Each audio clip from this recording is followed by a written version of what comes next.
ಬಂದಿದೆ. ಯಾರನ್ನ ಮುಂದಿನ ಲೋಕಸಭಾ ಸದಸ್ಯರನ್ನಾಗಿ ಆಯ್ಕೆ ಮಾಡ್ಕೋಬೇಕು ಅನ್ನುವ ಒಂದು ಪ್ರಶ್ನೆ ಎಲ್ಲರಿಗೂ ಕಾಡ್ತಾ ಇದ್ರೆ ನಾವ್ಯಾರು ಊಹೆ ಮಾಡಿರಲಿಲ್ಲ. ಡಾಕ್ಟರ್ ಮಂಜುನಾಥ್ ಅವರು ರಾಜಕಾರಣಿ ಅಲ್ಲ. ಅವರ ಸರ್ವಿಸ್ನಲ್ಲಿ ಅವರೊಬ್ಬ ಡಾಕ್ಟರ್ ಆಗಿ ಒಬ್ಬ ಡಾಕ್ಟರ್ ಕೂಡ ಸಮಾಜ ಸೇವೆನ ಹೆಂಗ್ ಮಾಡಬಹುದು ಅಂತೇಳಿ ಅವರು ಜಯದೇವ ಹೃದಯ ರೋಗ ಆಸ್ಪತ್ರೆಯ ನಿರ್ದೇಶಕರಾಗಿ ಇಡೀ ದೇಶಕ್ಕೆ ಮಾದರಿಯಾಗಿ ಅವರು ನಮಗೆ ಇವತ್ತು ತೋರಿಸಿಕೊಟ್ಟಿದ್ದಾರೆ. ಡಾಕ್ಟರ್ CN ಮಂಜುನಾಥ್ ಅವರ ದೂರದೃಷ್ಟಿ, ಅವರು ಒಬ್ಬ ವೈದ್ಯರಾಗಿ ಮಾಡಿರ್ತಕ್ಕಂಥ ಕೆಲಸವನ್ನ ಅಮೆರಿಕದ ಅಧ್ಯಕ್ಷರಾಗಿದ್ದಂಥ ಒಬಾಮಾ ಅವರು ಒಪ್ಕೋತಾರೆ. ಒಬಾಮಾ ಹೆಲ್ತ್ ಕೇರ್ ಅಲ್ಲಿ ಇವರ ವಿಚಾರವನ್ನು ಅಳವಡಿಸ್ಕೋತಾರೆ ಅಂತ ಅಂದ್ರೆ ಡಾಕ್ಟರ್ CN ಮಂಜುನಾಥ್ ಅವರು ನಾಳೆ ನಾನು MP ನಿಂತ್ಕೋತೀನಿ, ನನಗೇನೋ ಅಧಿಕಾರ ಬೇಕು ಅಂತೇಳಿ ಮುಖವಾಡ ಹಾಕೊಂಡು ಬಡವರ ಕೆಲಸ ಮಾಡಲಿಲ್ಲ. ಅವರು ಪ್ರಾಮಾಣಿಕವಾಗಿ ಒಂದು ಹಳ್ಳಿಗಾಡಿನಿಂದ ಬಂದು ಜನಸೇವೆಯನ್ನು ಹೀಗೆ ಮಾಡಬಹುದು, ನಾವು ಬಡವರ ಕಣ್ಣಿಗೊಳಿಸ್ತಕ್ಕಂಥ ಕೆಲಸವನ್ನು ಒಬ್ಬ ಪ್ರಾಮಾಣಿಕ ಒಬ್ಬ ಡಾಕ್ಟರ್ ಆಗಿ ಅವರು ಮಾಡಿ ನಮಗೆ ಒಂದು ಆದರ್ಶವಾಗಿ ನಮ್ಮ ಮುಂದೆ ನಿಂತಿದ್ದಾರೆ. ಬಂಧುಗಳು, ಇವರು ನಮ್ಮ BJP ಮತ್ತು JDS ನ ಸಂಯುಕ್ತ ಅಭ್ಯರ್ಥಿ. ಇವತ್ತು ಡಾಕ್ಟರ್ ಮಂಜುನಾಥ್ ಅವರ ಕ್ಯಾರಿಯರ್, ಅವ್ರದಾಗೆಲ್ಲ ಅವರ ಸರ್ವಿಸ್ ಅನ್ನು ನೋಡಿದಾಗ ಅವ್ರದ್ದು ಯಾವುದೇ ರೀತಿಯ ಕಪ್ಪು ಚುಕ್ಕೆ ಇಲ್ಲದೆ ಇರ್ತಕ್ಕಂಥ, ಮಂಜುನಾಥ್ ಅವರ ಬಗ್ಗೆ ಯಾವುದೇ ಆಪಾದನೆ ಮಾಡೋಕೆ ಯಾವುದೇ ರೀತಿಯ ವಿಚಾರ ಇಲ್ಲದೆ ಇರ್ತಕ್ಕಂಥ ಒಬ್ಬ ಪ್ರಾಮಾಣಿಕ ಅಭ್ಯರ್ಥಿಯನ್ನ BJP ಮತ್ತು JDS ಇವತ್ತು ಕಣಕ್ಕಿಳಿಸಿದೆ. ಇದು ಒಂದು ಕಡೆ. ಇನ್ನೊಂದು ಕಡೆ ಮಾನ್ಯ DK ಸುರೇಶ್ ಅವರು 3 ಬಾರಿ ಸಂಸದರಾಗಿರ್ತಕ್ಕಂಥವ್ರು, 4ನೇ ಬಾರಿ ಸಂಸದರಾಗಲಿಕ್ಕೆ ಹೊರಟಿರ್ತಕ್ಕಂಥವ್ರು. ಬಂಧುಗಳೇ, DK ಸುರೇಶ್ ಅವರ ಹಿರಿಮೆ, ಅವ್ರು ಮಾಡಿರ್ತಕ್ಕಂಥ ಗನಂದಾರಿ ಕೆಲಸ ನೋಡಿ ಈ ಜಿಲ್ಲೆಯ ಜನ ಅವ್ರನ್ನ MP ಮಾಡಲಿಲ್ಲ. ನಮ್ಮ ದೌರ್ಬಲ್ಯದಿಂದ ಅವರು 3 ಸಾರಿ MP ಆಗಿದ್ದಾರೆ. 1 ಸಾರಿ ನಾನ್ ಸಹಾಯ ಮಾಡಿದ್ದೀನಿ, 2 ಸಾರಿ MP ಆಗಲಿಕ್ಕೆ ನನ್ನ ಸಹಾಯದಿಂದ MP ಆಗಿದ್ದಾರೆ. ಮತ್ತೊಂದು ಸಾರಿ JDS ನವರು ಮೊನ್ನೆ ಕಳೆದ ಚುನಾವಣೆಯಲ್ಲಿ ಇವ್ರು ಸಹಾಯ ಮಾಡಿ ಇವ್ರ ಆಶೀರ್ವಾದದಿಂದ MP ಆಗಿರೋದು. ಅವ್ರೇನೋ ಬಹಳ ಸಮಾಜ ಸೇವೆ ಮಾಡಿಬಿಟ್ಟಿದ್ದಾರೆ. ಅವ್ರು ಮಾಡಿರ್ತಕ್ಕಂಥ ಗರಂದಾರಿ ಕೆಲಸ ನೆನೆಸ್ಕೊಂಡು ಅವ್ರನ್ನ MP ಮಾಡಲಿಲ್ಲ. ರಾಜಕಾರಣದ ಆಕಸ್ಮಿಕ ಘಟನೆಗಳಿಂದ ಅವರು ಇವತ್ತು MP ಆಗಿದ್ದಾರೆ. 4ನೇ ಬಾರಿ MP ಆಗ್ಲಿಕ್ಕೆ ಹೊರಟಿದ್ದಾರೆ. ಆಗಲಿ, ಆದ್ರೆ ಎರಡು ಚರ್ಚೆ ಮಾಡ್ಬೇಕಲ್ಲ. ಯಾರು ಉತ್ತಮರು, ಯಾರು ಇವತ್ತು ಯಾರನ್ನ MP ಮಾಡ್ಕೋಬೇಕು? ನಾವು ಜಿಲ್ಲೆಯ ಜನ ಗುಲಾಮ್ರ? ನಮ್ಗೆ ಸ್ವಾಭಿಮಾನ ಇದೆ. ಇವತ್ತೊಬ್ಬ ಪ್ರಾಮಾಣಿಕವಾದಂತ ಅಭ್ಯರ್ಥಿ ನಮ್ಮ ಕಣ್ಮುಂದೆ ಇದ್ದಾರೆ. ನಾವು ಡಾಕ್ಟರ್ CN ಮಂಜುನಾಥ್ ಅವ್ರನ್ನ MP ಮಾಡ್ಕೋತೀವಿ ಅಂತ ಘಂಟಾಘೋಷವನ್ನು ಇವತ್ತು ಸಭೆಯಲ್ಲಿ ಹೇಳ್ತಾ ಇದ್ದೀವಿ. ನಮಗೆ ಒಂದು ನೋವಿದೆ. ಕನಕಪುರ ಗಂಡು ಮೆಟ್ಟಿದ ನೆಲ. ಆದ್ರೆ ಕನಕಪುರದ ಕಳಂಕವನ್ನ ಕಳಿಬೇಕಾದ್ರೆ DK ಸುರೇಶ್ ಅವರು ಸ್ಪರ್ಧೆಯಿಂದ ನಿವೃತ್ತಿ ಆಗ್ಬೇಕು ಅಂತೇಳಿ ಬಹಳಷ್ಟು ಜನ ಇರಲಿಲ್ಲ. ಅದರಲ್ಲೂ ಯಡಿಯೂರಪ್ಪನವರು ಭಾಷಣದಲ್ಲಿ ಹೇಳಿದ್ರು, DK ಸುರೇಶ್ ಅವರೇ ಒಳ್ಳೆ ಅಭ್ಯರ್ಥಿ, ಇವತ್ತು ಸ್ಪರ್ಧೆ ಮಾಡಿದ್ದಾರೆ, ಮಂಜುನಾಥ್ ಅವ್ರಿಗೆ ಬಿಟ್ಕೊಟ್ಬಿಡಿ, ನೀವು ಹೆಂಗಿದ್ರು ಚುನಾವಣೆಯಲ್ಲಿ ಗೆಲ್ಲಲ್ಲ, ನೀವು ನಿವೃತ್ತಿ ಆಗ್ಬೇಕು ಅಂತೇಳಿ ಯಡಿಯೂರಪ್ಪನವರು ಮೊನ್ನೆ ರಾಮನಗರದಲ್ಲಿ ನಾಮಿನೇಷನ್ ಆಗುವಾಗ ಹೇಳಿದರು. ಯಾಕಂದ್ರೆ ಸ್ಪರ್ಧೆ ಮಾಡುವಾಗ ಯೋಚನೆ ಮಾಡಬೇಕು, ನಮ್ಮ ಯೋಗ್ಯತೆ ಏನು, ನಾವು ಬೆಳೆದು ಬಂದ ದಾರಿ ಏನು, ನಿಜವಾಗ್ಲೂ ನಾವು ಆ ಹುದ್ದೆಗೆ ಅರ್ಹರೇ, ಅಥವಾ ನಮ್ಮ ವಿರೋಧಿ ನಮಗಿಂತ ಬಲಶಾಲಿನ, ಅವ್ರಿಗೆ ಜನ ಯಾಕೆ ಒಪ್ತಾರೆ, ನಮ್ಮನ್ನ ಯಾಕೆ ಒಪ್ಪಲ್ಲ ಅಂತೇಳಿ. ಬಂಧುಗಳೇ, ಇವತ್ತು ಚನ್ನಪಟ್ಟಣದಲ್ಲಿ DK ಶಿವಕುಮಾರ್, DK ಸುರೇಶ್ ಅವ್ರು ಏನ್ ಮಾಡ್ತಾವ್ರೆ ಅಂದ್ರೆ, ಅಲ್ಲಿ ಇವ್ರಿಗೆ ಯಾವುದೇ ರೀತಿಯ ಬೆಂಬಲ ಇಲ್ಲ. ಯಾಕೆಂದ್ರೆ ಕಾಂಗ್ರೆಸ್ ಅಲ್ಲಿ 14,000 ಓಟ್ ತಗೊಂಡಿತ್ತು.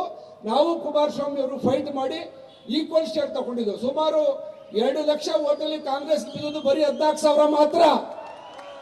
ಆದ್ರೆ ಇವತ್ತು ಏನ್ ಮಾಡ್ತಾ ಇದ್ದಾರೆ ಅಂತ ಅಂದ್ರೆ, ದುಡ್ಡನ್ನ ಒಳೆ ಹರಿಸ್ತಾ ಇದ್ದಾರೆ. ದುಡ್ಡು ನೀನ್ ಬಾ, ಒಂದು ಬಾವುಟ ಹಾಕ್ತೀನಿ ಕಾಂಗ್ರೆಸ್, ನಿನ್ಗೆ 1 ಲಕ್ಷ ಕೊಡ್ತೀನಿ, ನೀನ್ ಬಾ 1 ಲಕ್ಷ ಕೊಡ್ತೀನಿ, ಎಲ್ಲರೂ ದುಡ್ಡಿಂದ ಖರೀದಿ ಮಾಡಿ ಕೊಟ್ಟು ಬಿಟ್ಟಿದ್ದಾರೆ. ನಾನು ಹೇಳೋದು, ಇವ್ರಿಗೆ ಇಷ್ಟು ದುಡ್ಡಿನಿಂದ ಎಲ್ಲಾನು ಗೆಲ್ತೀನಿ ಅನ್ನೋ ವ್ಯಾಮೋಹ ಯಾಕೆ ಇವ್ರಿಗೆ? ಯಾಕೆ ಬಂತು? ಸಾಮಾಜಿಕ ಕಳಕಳಿ ಎಲ್ಲೋಯ್ತು ಇವ್ರಿಗೆ?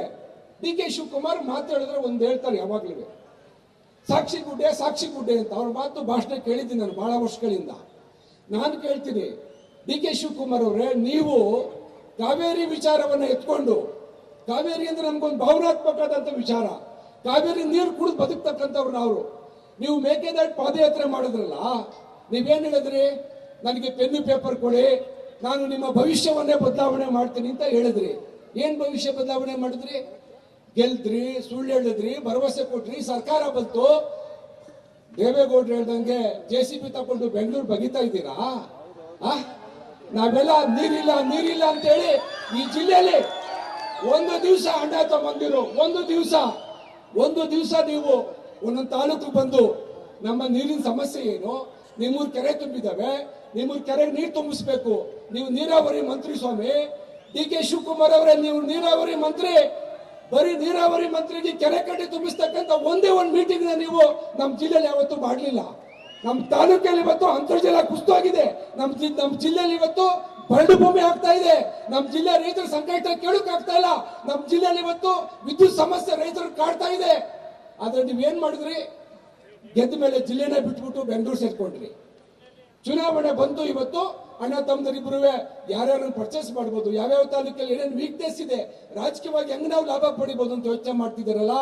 ಈ ಸಾರಿ ಯಾವುದೇ ಕಾರಣಕ್ಕೂ ಡಿ ಕೆ ಸುರೇಶ್ ಅವರು 100ಕ್ಕೆ 100 ಭಾಗ ಈ ಚುನಾವಣೆಯಲ್ಲಿ ಗೆಲ್ಲೋದಿಲ್ಲ.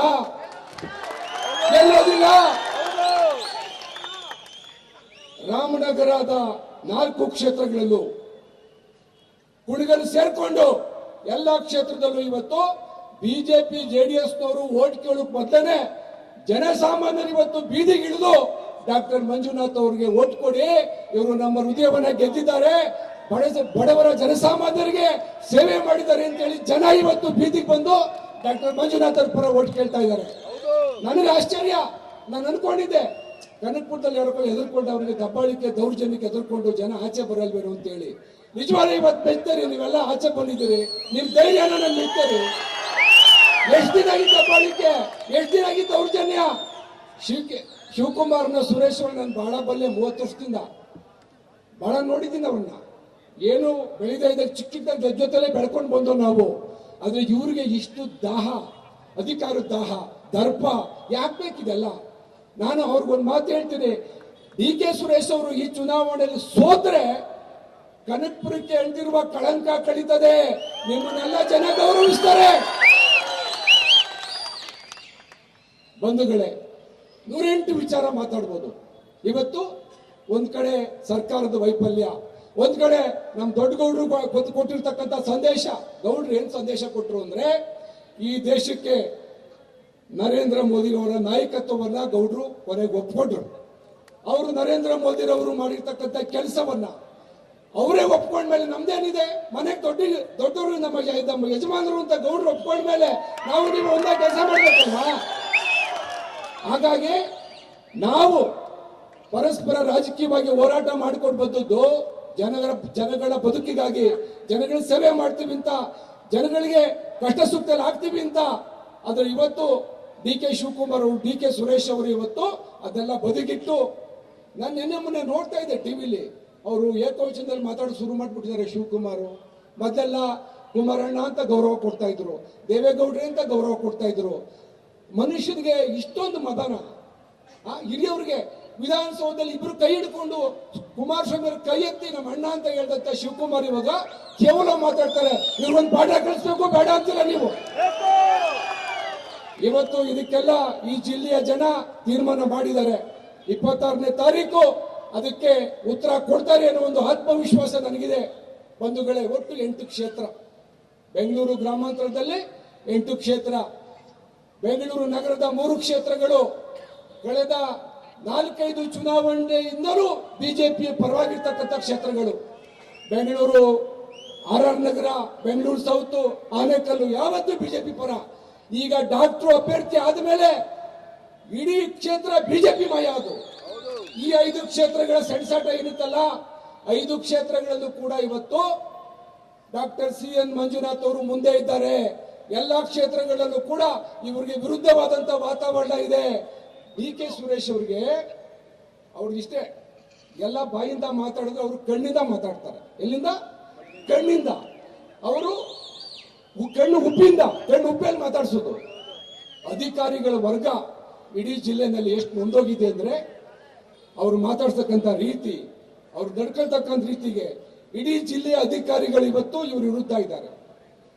ಇಡೀ ಜಿಲ್ಲೆನಲ್ಲಿ ಇವತ್ತು ಜನಸಾಮಾನ್ಯರು ಅವರು, ನಾನು ಕೇಳ್ತಾ ಇದ್ದೆ ಇವತ್ತು ಎಲ್ಲ ಕಡೆ ಕೇಳ್ತೀನಿ, ಡಿ ಕೆ ಸುರೇಶ್ ನಿಮ್ಮ ಊರಿಗೆ ಬಂದಿದ್ರಾ, MP ಆಗಿ ಏನ್ ಕೆಲಸ ಮಾಡಿದ್ದಾರೆ, MP ಗ್ರಾಂಟ್ ಅನ್ನ ಏನ್ ಮಾಡಿದ್ದಾರೆ, DKS ಟ್ರಸ್ಟ್ ಅಂತ ಒಂದು ಟ್ರಸ್ಟ್ ಮಾಡ್ಕೊಂಡು ಕುಡಿ ನೀರು ಘಟಕ ಮಾಡಿ ಚೈನಾದಿಂದ ಮಿಷಿನ್ ತಂದು ಹಾಕ್ಸಿರೋದು ಬಿಟ್ರೆ ಈಗ ಎಲ್ಲ ಕಡೆ ಬಸ್ ಸ್ಟ್ಯಾಂಡ್ಗಳು ಮಾಡಿಬಿಟ್ಟಿದ್ದಾರೆ. ಕೊನೆಯಲ್ಲಿ ಇಷ್ಟು ವರ್ಷ ಯಾಕೆ ಮಾಡಲಿಲ್ಲ?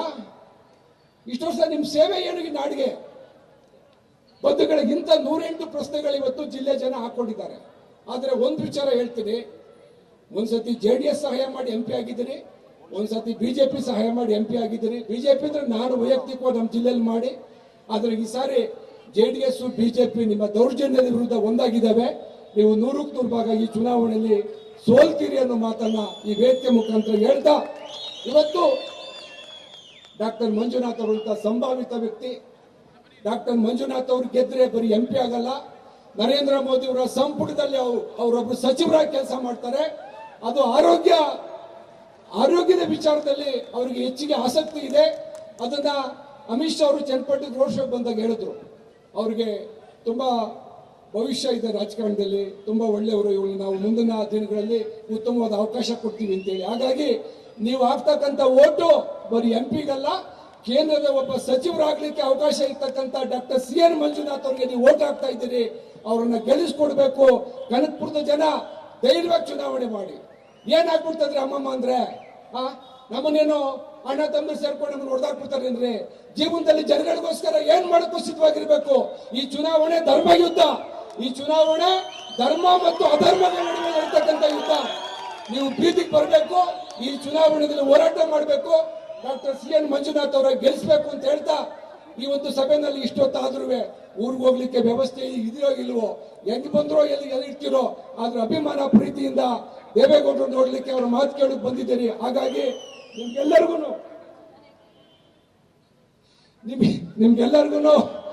ನಾನು ಧನ್ಯವಾದಗಳನ್ನ ಹೇಳ್ತಾ, ನಮ್ಮ ಟೌನ್ ಅಧ್ಯಕ್ಷರು ಬಂದು ನಾನು ಕೇಳಿ ನೋಡಿ ಹೆಂಗ್ ಮಾತಾಡಿಸ್ತಾರೆ. ಏನಂದ್ರು ಟೌನ್ ಅಧ್ಯಕ್ಷರು ಅಂದ್ರೆ, ಅಣ್ಣ ಎಲ್ಲಾ ಕಡೆ ದುಡ್ಡು ಕಣ ವಿಪರೀತ ಖರ್ಚು ಮಾಡ್ತಾವ್ರೆ ಕಣಣ್ಣ, ಬೆಂಗಳೂರಿನಲ್ಲಿ ಬಂದಿರ್ತಕ್ಕಂಥ ದುಡ್ಡೆಲ್ಲ ತಗೊಂಡ್ ಬಂದು ಗೆಲ್ಲೇಬೇಕು ಅಂತ ಆಟಕ್ಕೆ ಬಿದ್ಬಿಟ್ಟವ್ರ ಕಣಣ್ಣ, ಇವ್ರ ದುಡ್ಡಿನ ಮುಂದೆ ನಾವೇನು ಮಾಡೋಕ್ಕಾಗಲ್ಲ ಅಂತೇಳಿ ನಮ್ಮ ತಾಲೂಕೆಲ್ಲ ಮಾತಾಡ್ಕೋತಾರೆ.